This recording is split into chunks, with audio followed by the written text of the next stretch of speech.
أعوذ بالله من الشيطان الرجيم. بسم الله الرحمن الرحيم. الرحمن علم القرآن خلق الإنسان علمه البيان الشمس والقمر بحسبان والنجم والشجر يسجدان والسماء رفعها ووضع الميزان ألا تطغوا في الميزان وأقيموا الوزن بالقسط ولا تخسروا الميزان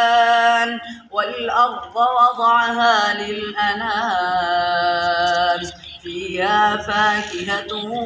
والنخل ذات الأكمام والحب ذو العصف والريحان فبأي آلاء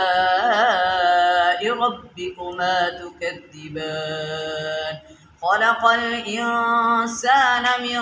صلصال كالفخار وخلق الجن من مارج من نار فبأي آلاء ربكما تكذبان رب المشرقين ورب المغربين فبأي آلاء ربكما تكذبان مرج البحرين يلتقيان بينهما برزخ لا يبغيان فبأي آلاء ربكما تكذبان يخرج منهما اللؤلؤ والمرجان فبأي آلاء ربكما تكذبان وله الجوار المنشآت في البحر كالأعلام فبأي آلاء ربكما تكذبان